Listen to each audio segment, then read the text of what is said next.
Quand j'étais en classe de 3e, je réfléchissais à l'idée de me lancer sur YouTube pour me créer une communauté solide et fidèle qui pourrait me suivre dans mes projets, mais durant toute mon année, je n'ai fait que rêver de ce projet, et jamais je n'ai bougé ne serait-ce que le petit doigt pour le réaliser. Pourquoi ? Parce que j'avais peur. Peur de quoi ? Je ne sais pas, mais probablement du regard des autres. Alors j'ai décidé d'abandonner l'idée, mais l'année dernière, soit un an après, j'ai entendu parler des réels sur Instagram comme étant l'opportunité du siècle pour se concevoir une communauté. Alors j'ai cherché, réfléchi, et je n'étais toujours pas prête. Mais dès lors que j'avais compris que je ne le serais jamais, et que je me trouvais juste 1000 excuses pour retarder le lancement de mon projet, j'ai fermé les yeux, pris mon téléphone, et c'est ainsi qu'en mai 2022, j'avais enfin créé mon compte Instagram. Mais la création de ce compte Instagram n'était qu'une première étape, et il fallait maintenant que j'enfile ma casquette de créatrice de contenu, alors c'est ce que j'ai fait.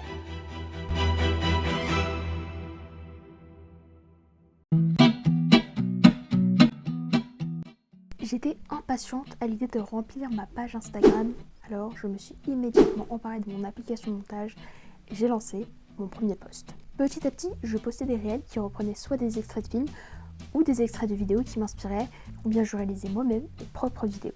Peu à peu, le nombre de vues, de likes et d'abonnés a commencé à augmenter, ce qui m'a motivée à continuer.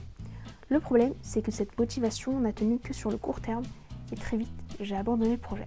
J'ai arrêté de poster parce que je trouvais que ça n'avait pas de sens, et c'est à ce moment-là que j'ai effectué une remise en question personnelle sur la valeur que je voulais transmettre au travers de mon contenu.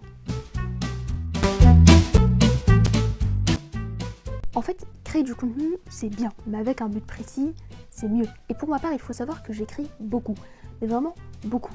Et donc peu à peu, j'ai commencé à partager quelques-uns de mes écrits, ce qui plaisait plutôt bien.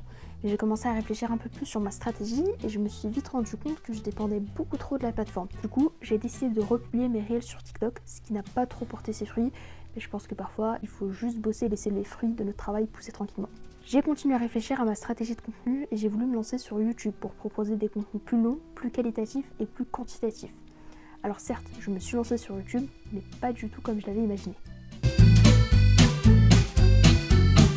Pour moi, tout était simple. J'allais choisir un sujet, écrire un script, m'enregistrer et monter la vidéo. Mais voici ce qui s'est vraiment passé. C'était un jeudi après-midi, donc jour de création de contenu pour moi. J'étais posée tranquillement dans le RER jusqu'au moment où j'ai eu une idée de texte. Sur tout mon trajet, j'ai écrit le script. Et quand je me suis enregistrée et que j'ai monté l'audio, je me suis rendu compte que c'était beaucoup trop long pour que ce soit un simple réel Instagram. J'avais alors deux solutions. La première, séparer la vidéo en 2 voire 3 parties, et la deuxième, publier entièrement la vidéo sur YouTube.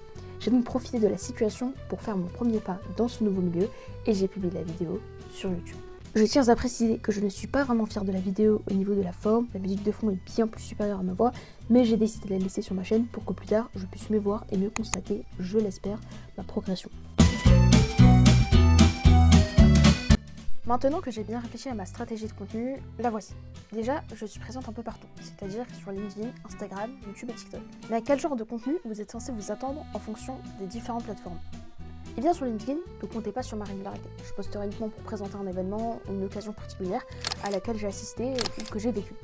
Disons que j'ai créé mon compte LinkedIn dans un but purement professionnel. Sur Instagram et TikTok, j'ai pour objectif de partager les petits textes que je gribouille dans l'optique de vous partager ma pensée ou transmettre des petites informations croustillantes qui ne nécessitent pas tout un blabla. Mais alors, dans ce cas-là, je vais partager quoi sur YouTube ?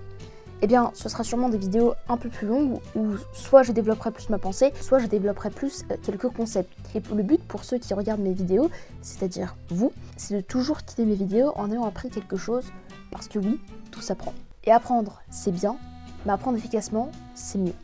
Alors que ce soit pour vos cours, votre travail ou votre projet personnel, n'oubliez pas que les résultats peuvent prendre énormément de temps à venir, et comme le dirait mon très cher ami Victor Hugo, la racine du travail est amère, mais le fruit de ses exploits est exquis.